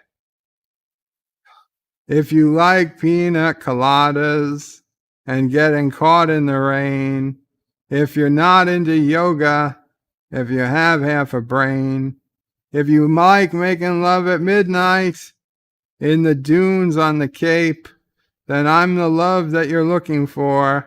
Write to me and escape. I didn't think much about my lady. I know that she sounds kind of mean, but me and my old lady had fallen into the same old dull routine. So I wrote to the paper, took out a personal ad, and though I'm nobody's poet, I thought it wasn't half bad. Yes, I like pina coladas and getting caught in the rain. I'm not so much into health food. I'm into champagne. I've got to meet you by tomorrow noon and cut through all this red tape at a bar called O'Malley's, where we'll plan our escape. So I waited with high hopes, and she walked in the place. I knew her smile in an instant. I knew the curve of her face, and it was my own lovely lady. And she said, "Ah, it's you." And then we laughed for a moment, and I said, I never knew that you like pina coladas and getting caught in the rain and the feel of the ocean and the taste of champagne. If you like making love at midnight in the dunes of the Cape, you're the lady I've looked for. Come with me and escape. If you like pina coladas and getting caught in the rain, if you're not into yoga, if you have half a brain, if you like making love at midnight in the dunes at the Cape, then I'm the love you've been looked for. Write to me and escape. Yes, I like pina coladas and getting caught in the rain. I'm not much into health food. I'm into champagne. I've got to meet you by tomorrow noon and cut through all this red tape at a bar called O'Malley's where we'll plan our escape. Seriously, Josh, do. Josh and Rebecca, my mom, and a do.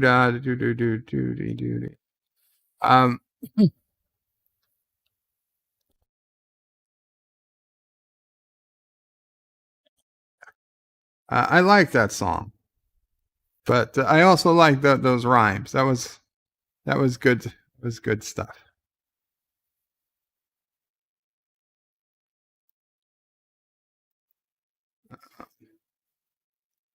Chrono says again. Oh, Chrono says, did you get the trimmer cord in your facial hair? Again. No, because I didn't use that. That was the electric razor. These are actual buzzers for hair. It can cut right through my facial hair like it's not even there. Shit. Now I'm stuck in rhyme mode.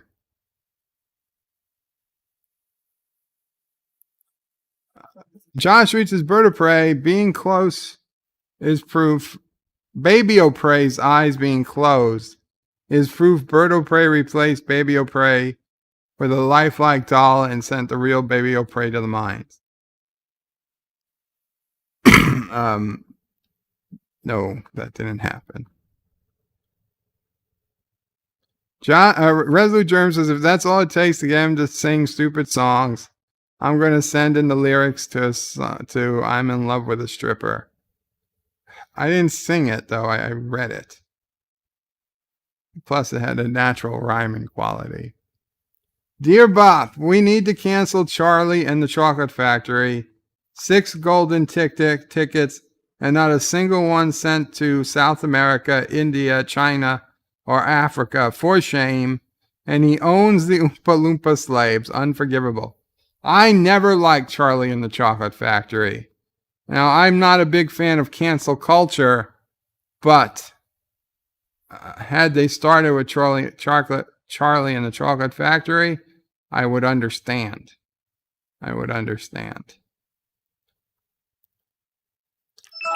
Dear Bop, Thomas Potts is very loved in this community. Please tell him that. Thomas, you are very loved in this community. He's probably at work, though, or on his way to work, so he probably didn't hear that. You should have sent it a little sooner. Dear Bop, create a WhatsApp group that would work even internationally. 205. Okay. So Joseph wants a WhatsApp group. So we will work. I'll work on a WhatsApp group. Hopefully most people have WhatsApp. Thank you for your input, Joseph. Okay.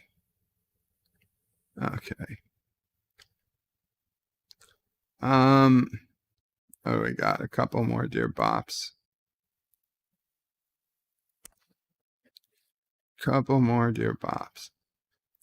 Dear Bop, Anti-Tracker.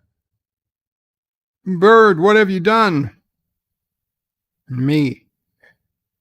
It just pooped into my head. Thomas. Bird, what just pooped into your head? Me. I was thinking of the most harmless thing from my childhood. Kronos. Bird, what was that? Me. I was thinking about Sassy's Stay Beagle Bites. It seems like we did that one already.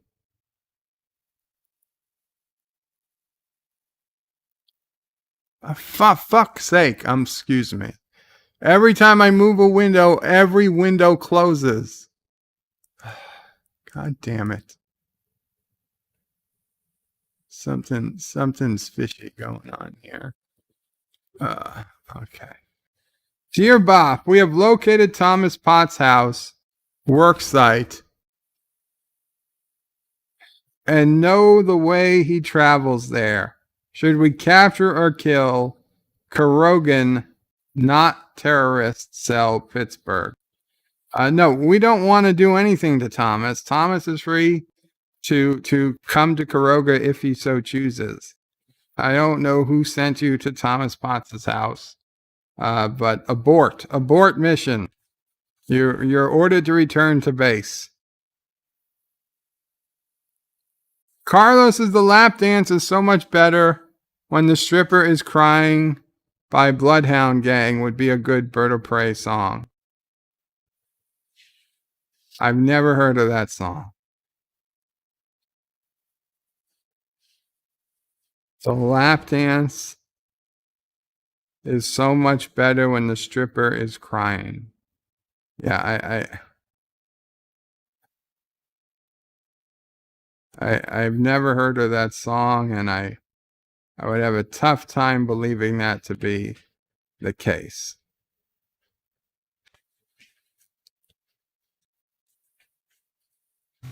Hi, I'm Nicole DeBoer. I played Lieutenant Esri Dax Hello, on DS9. Nicole.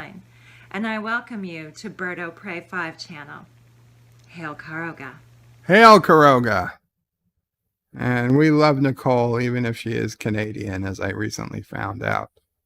Captain Track says hashtag annual crystal skull for bird. No, thank you. No, thank you. Kronos says DJ Odyssey. By the way, thank you for the couple of short shout outs on Mamo Prey's show. You are not a total a-hole. Thomas Potts is 35 watching with 35 likes. Thank you so much, everybody. Thank you. DJ says Bird of Prey already in trouble with Ellie on her stream. Damn sandwich jokes. In fact, DJ, I was going to tell everybody that I am going to be ending soon, and we should all head over to Ellie, because that's where I'll be heading. So, DJ, do you have Ellie's link that you can put in the chat? Since you seem to be at both streams, I would guess. Robert Rose Jr. says Showgirls for Cinema Saturday, Bird of Prey. Yes? No, Robert, no. So, once again, this weekend, July 4th, Saturday, we're going to do a special Cinema Saturday of Independence Day. Now we'll have an open panel, so before and or after the movie, we can talk some 4th of July stuff. Maybe we'll play a game. It'll be like a little celebration for the 4th of July, Independence Day spirit. Plus, we get to watch the movie. Then Sunday at probably around 2 p.m. Eastern or so, the normal Cinema Saturday time, we will do The Hunt for Red October, which was the movie that won the vote for last week. And then for the following Saturday, the 11th, will be whoever wins the vote that's going now. Last I checked, The Princess Bride was in the lead, and I would really hope The Princess Bride wins. Even though I've seen the movie so often, I do want it to win because it's been getting in second place for so long. I'd like to see it come through and finally get its day so we can move on to some other movies for future Cinema Saturdays. Chris says, how can The Princess Bride always lose? Well, there's always some other movie that somebody likes just a little bit more. And like, I love The Princess Bride, but I've seen it so much that it's like,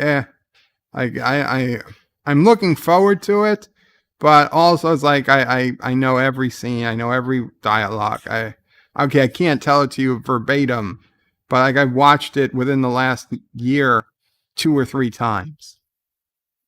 So it's like, whereas History of the World Part 1, granted, even though it wasn't the funniest movie, it was basically new to me because it had been so long since I've seen it. But you know what I am going to rant about for The Princess Bride? They are literally remaking it. Quibi, that millennial streaming service only for your phone bullcrap, Quibi or whatever it's called. They're remaking The Princess Bride via cell phones from actors that are all working out of their home. So the same characters will be played by multiple actors. It is ridiculous why they are remaking The Princess Bride. It's literally probably only for the publicity that the word remake of Princess Bride is going to bring them, and it's working. I hate to even give them any publicity, but it's going to piss me off.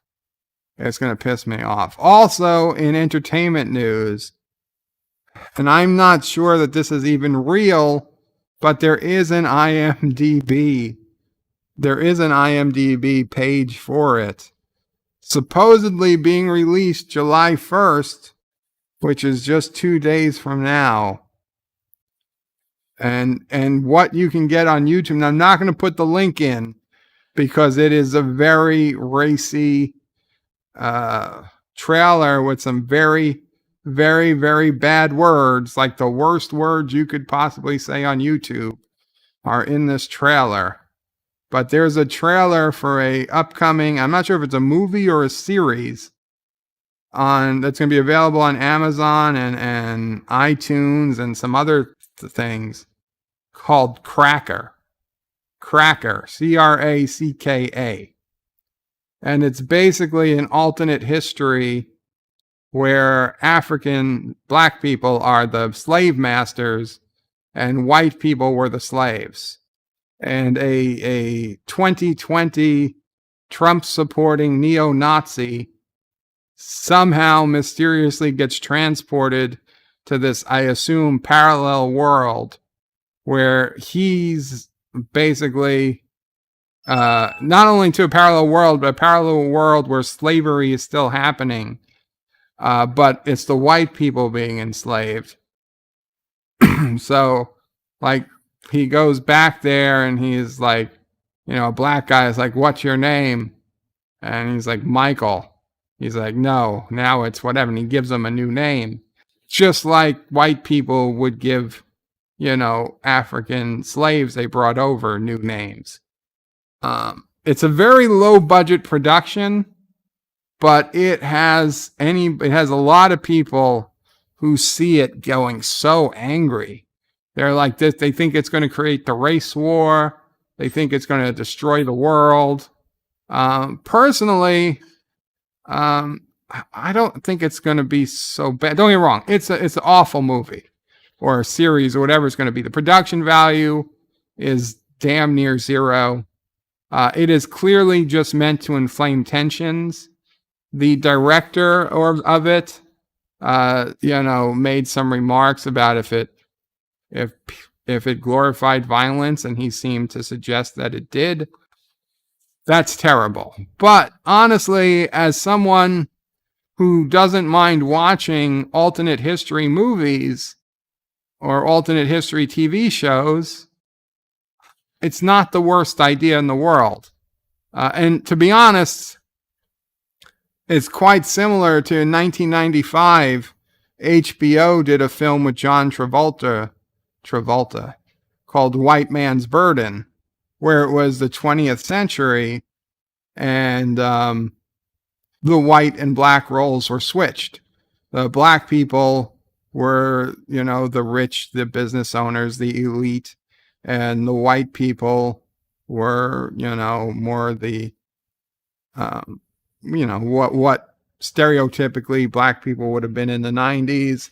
And John Travolta was, I think he was a delivery guy, and he goes up to a fancy big mansion of a black person, and he's lost. He happens to look up a window, and somebody's wife is changing or something in the window, and she looks down and sees this white guy looking up at her, and she makes a comment to her husband, and her husband owns the business, so he ends up getting fired even though he didn't do anything wrong. Then he goes nuts. He takes anyway, it's called White Man's Burden. It's not a very good movie as far as ratings go, but as an alternate history movie, I didn't hate it. And I don't think I'm going to hate this one either.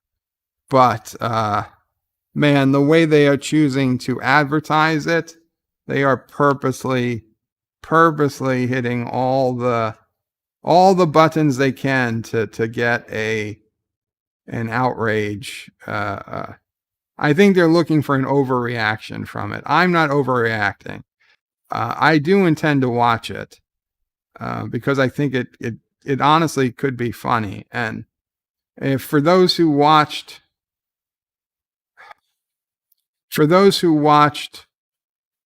Anti-Tracker's latest video with Life with Matthew, The Trouble with Edward, The Good, the Bad, and the Nerdy, and at one point,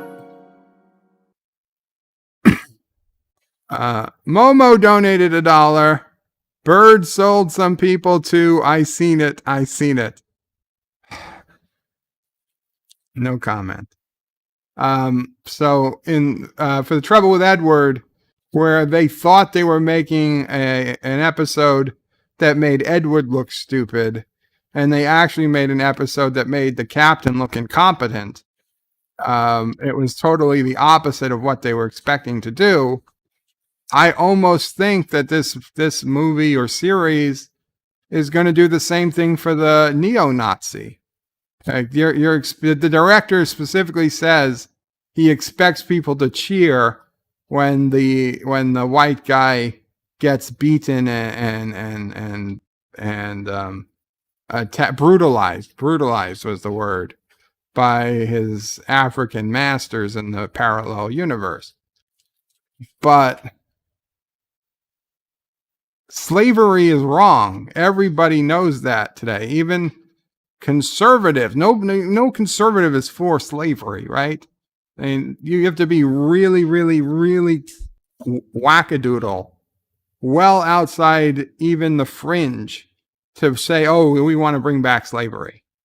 So if you're fighting, everyday 21st century racism with literal slavery and literally talking about the sexual assaulting of white women and whatnot as part of your rage culture, whatever they called it, rage porn video, you're going to empathize with the guy who's not actually into slavery. He's just a racist. And so I think they're actually going to make a movie where people are going to sympathize with the bad guy, with the white neo-Nazi, instead of one where people are all like, yeah, kill him. Now, Dave Chappelle, when he did his skit, that player haters ball go back in time, that was brilliant. And that was one where, you were for the player haters who went back in time when they shot the slave owner. And like, whatever they told him, I can't repeat it here. But that was hilarious. Yes, I get. But these people doing this movie don't have an ounce of the talent Dave Chappelle had. If it's funny, it's going to be funny because it's so bad. And I don't think I can do a review of this movie. If I do a review, maybe I'll do it on BertoPrey 5X channel. But you guys should be, you guys should go out and just be aware that this movie or this series is coming. Just to keep an eye on it. Moira Kitty says, meow, meow, Moira, welcome. I'm sorry I was in the middle of a little rant. We'll destroy Quibi. Fortean Barber, Button Buggers, BertoPrey, Qapla, Fortean Barber. And DJ says, BertoPrey, 48 hour scream rant. No ranting for 48 hours. Carlos says, BertoPrey, slavery still happens. It does, but it's not. Slavery still happens elsewhere in the world. But even the slavery that happens today, very little of it is as brutal as it was in the American South. I mean, that's just... There are unfortunately degrees of slavery. Not all slavery is equal. And this movie is certainly going to be the most brutal of brutals. I mean, even as slave owners go in the South, some were excessively brutal slave owners, and some you would even say were probably relatively, I'm going to say relatively nice, but, you know, there probably, you could have found worse people to be slave, you know. If you had to be a slave, I'm sure there were some people you'd prefer to be a slave for over others. And you understand what I'm saying. Some people believed in just beating their slaves every day as a matter of habit, and others didn't do that, you know. They were just basically unpaid work that got a place to stay. I'm not saying it was good, but there was different. It wasn't that every slave master was a brutal, torturous, seductive a-hole. Some of them were just businessmen that were doing terrible things, but not the same terrible things, right? You know, okay, I've gone down this rabbit hole too far. Backing out. With that, guys, I think we're going to end the stream. Guys, head on over to Ellie's stream, please. DJ Odyssey put the link in earlier. I'm going to put it back. I'm going to head over to Ellie. Ellie, the Orville family is seductive. I don't know. I don't know what I was trying to say. Head on over to Ellie's stream. I'll see you guys there. Qapla. Tomorrow, Tuesday, will be some Risk at some point in the day. Wednesday, you'll be DS9 Wednesday. And Thursday, we will see. We will see about Thursday. Sadistic, that's it. Sadistic. You can lurk, Chris. Lurking is fine. There's nothing you see of interest. It's you know, it's your call.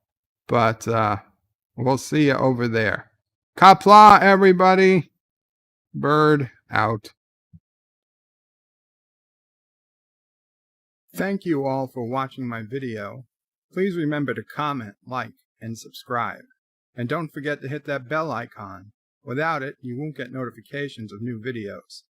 Check out BedOPrey5.com, the new home of everything BedOPrey 5 on the web. You can also check out my forum at juot.net. I'm also on social media on Facebook, Twitter, and Gab. If you'd like to make a donation, check out paypal.me/BedOPrey5 or on BedOPrey5.com. Take care.